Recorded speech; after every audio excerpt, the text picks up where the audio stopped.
Bapak Ibu media cetak maupun media elektronik. Assalamualaikum warahmatullahi wabarakatuh. Hari ini kita ratas terkait dengan evaluasi dan perpanjangan penetapan PPKM di luar Jawa. Dan dari hasil PPKM itu dapat disampaikan beberapa hasil sebagai berikut. Bahwa secara keseluruhan WHO dalam laporan Situation Report per tanggal 3 November menyatakan bahwa seluruh provinsi di Indonesia berada pada tingkat penularan atau community transmission di level 1 atau tingkat penularan yang rendah. Kemudian juga kalau kita lihat dari report dari Nikkei, Indonesia berada di dalam peringkat ke-41, naik dari peringkatnya dibandingkan yang lalu, 54, dan Indonesia dengan peringkat ke-41 tersebut adalah tertinggi di ASEAN. Kemudian kalau kita lihat di luar Jawa Bali, kasus aktif per 7 November adalah 5.566 kasus atau 0,4% dari total kasus dan turun 97,5% dari puncak kasus aktif di luar Jawa Bali per 6 Agustus dibandingkan 6 Agustus yang lalu. Konfirmasi harian sebesar 159 kasus dengan tren penurunan sebanyak 99,5% dari puncaknya di bulan 6 Agustus yang lalu.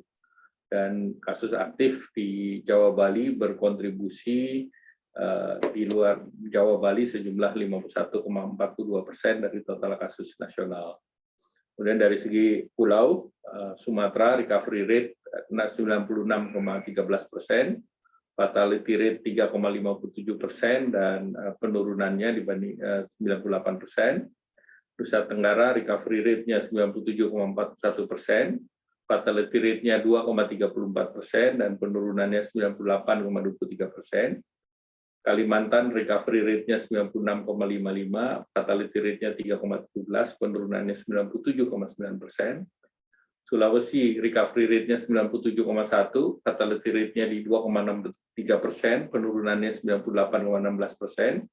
Maluku Papua recovery rate-nya 96,07 dan fatality rate 1,75 dan penurunannya sebesar 90,26%. Dari 27 provinsi luar Jawa Bali tidak ada yang di level 4.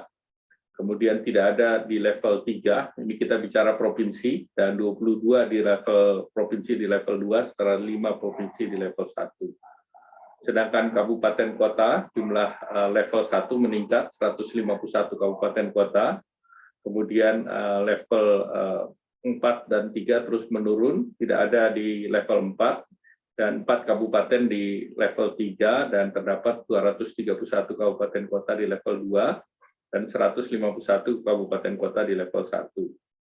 Dari segi vaksinasi, baru 6 provinsi yang di atas nasional, yaitu Kepulauan Riau, Bangka Belitung, Kaltara, Kaltim, NTB, dan Sulut. Sementara provinsi lain cakupannya di bawah nasional.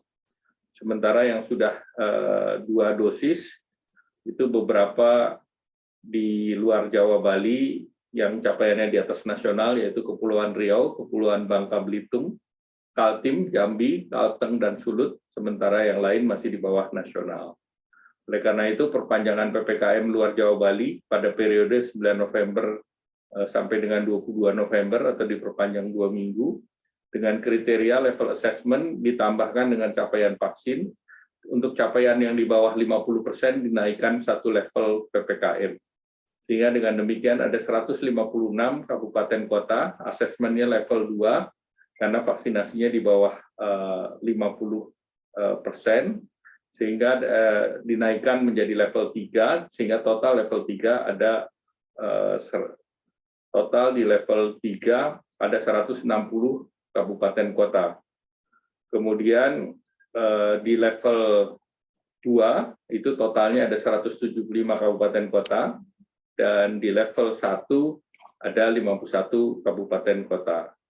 Kemudian terkait dengan Mandalika, ini ada beberapa assessment, yaitu di assessment 1 Kota Mataram, Lombok Utara, Lombok Timur, Lombok Tengah, yang di level 2 adalah Lombok Barat. Kemudian tempat Lombok Tengah vaksinasinya sudah 70,9%, dan di kota Mataram juga vaksinasinya sudah di atas 70%. Kemudian untuk selanjutnya terkait dengan penyelenggaraan WSBK, ini terus tentu ditingkatkan, terutama vaksinasi level 2 menjelang pertandingan Superbike nanti. Terkait dengan pemulihan ekonomi nasional sampai dengan 5 November 2021, perencanaan program PEN itu sudah 61,3% dari pagu 744,77 triliun atau sudah realisasinya 456,35 triliun. Di klaster kesehatan sudah 126,65 atau 58,9%. Di perlindungan sosial sudah 132,49 atau 72,4%. Klaster prioritas 72,59 triliun atau 61,6%, dan dukungan UMKM operasi 63,45 triliun atau 39,1%, sedangkan insentif usaha sudah 97,4% atau 61,17 triliun. Selanjutnya, dari segi perekonomian tadi sudah disampaikan oleh Menko Marinvest. Ini kita lihat bahwa resiliensi perekonomian baik dari segi cadangan devisa, neraca perdagangan, dan juga IHSG dan nilai tukar yang walaupun fluktuatif namun relatif stabil, dan juga level utang luar negeri ini sekitar 425,5 miliar dolar, dan inflasi tetap terjaga di 1,6 sampai 1,97%. Nah, pemerintah tetap optimis bahwa pertumbuhan full year bisa dicapai di angka 3,7 sampai dengan 4%. Demikian, terima kasih. Kami kembalikan Pak Menko Marinvest. Wassalamualaikum warahmatullahi wabarakatuh. Jadi yang terkait dengan pertanyaan terkait dengan pertumbuhan ekonomi, pemerintah melihat bahwa angka 3,5% di kuartal ketiga ini sudah baik, dan kalau kita lihat beberapa sektor di atas pertumbuhan nasional seperti di sektor industri, dan juga kita lihat bahwa keyakinan konsumen juga sudah relatif membaik.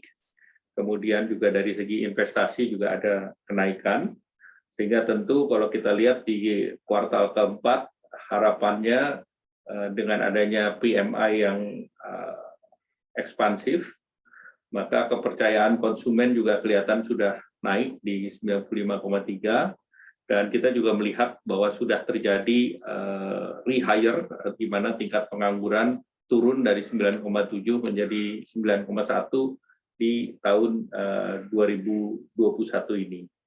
Nah, kalau kita lihat dari segi stabilitas, cadangan devisa kita baik, kemudian neraca perdagangan juga positif, demikian nilai tukar dan IHSG relatif stabil, dan transaksi berjalan juga baik, sehingga tentu ini merupakan resiliensi kita terhadap gejolak perekonomian, termasuk kita diprediksi oleh berbagai lembaga bahwa Indonesia siap untuk menghadapi tapering yang dilakukan oleh US, dan beberapa negara, beberapa lembaga relatif bullish terhadap Indonesia. Di proyeksi perekonomian misalnya IMF memperkirakan di angka 5,9, kemudian yang lain misalnya ADB juga di angka di atas 5% ataupun World Bank. Nah, kemudian kita melihat bahwa ke depan di akhir tahun 2021 ini untuk mencapai pertumbuhan yang 4%, maka di kuartal ketiga kita harus genjot di angka 6%, dan kami yakin karena konsumsi pemerintah yang di kuartal ketiga kemarin juga sempat turun, diharapkan bisa recover di kuartal keempat. Demikian, terima kasih.